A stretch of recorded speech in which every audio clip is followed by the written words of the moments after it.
I have Anna here with me today to do some videoing, and thank you for being on our set today. You're welcome. I love Anna more than just she's my friend, but she also brings a beautiful flavor to New Beginnings. She's on our committee, and you are just a blessing to all of us. So thank you for all that you do to help and reach women.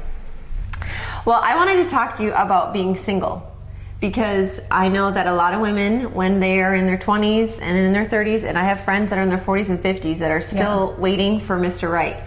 And there is that struggle. And I spoke with Rachel about her struggle of, you know, she would be getting asked to go to baby showers, and she'd be getting told that she's, they're having a baby, their fourth baby, or whatever it is, and just the internal struggle that is.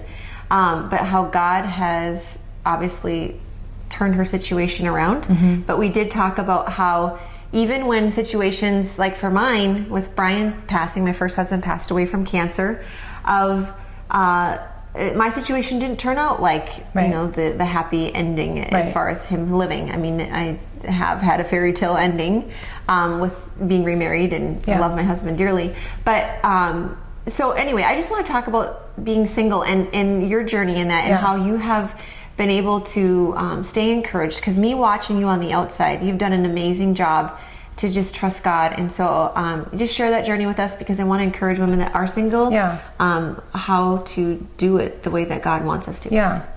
So I think initially, obviously, there's days where you wonder if God does have a plan, or did he forget about me, or am I being too picky? Did I miss something on the equation that everybody else seemed to have understood and I missed it? But really, the more that I grow in my faith and the more that I lean into God, society puts the pressure on us about how the story is supposed to go and the timeline as to which that will unfold. And sometimes I think that we get too caught up in the things that we want, rather than, I think for most Christians, they would believe and want what God's best is for them.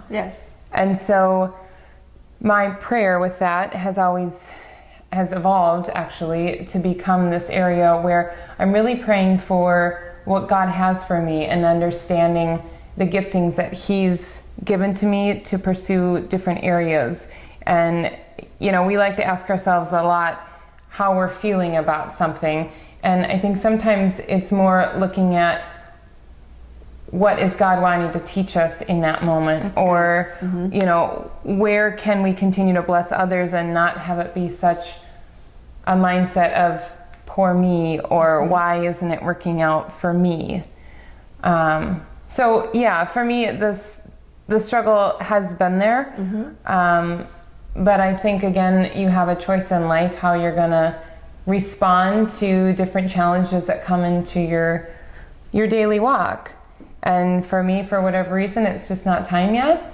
And I'll just continue to trust the Lord that his timing is correct. I didn't miss it. And that at the end of the day, there's a lot of times things that might happen where you actually get your answered prayer, but it may not look the way that you think it will look. So I think that's something important as well, is to be open to really God's plan and what God has for you. Beautifully said. Thank you. Yeah.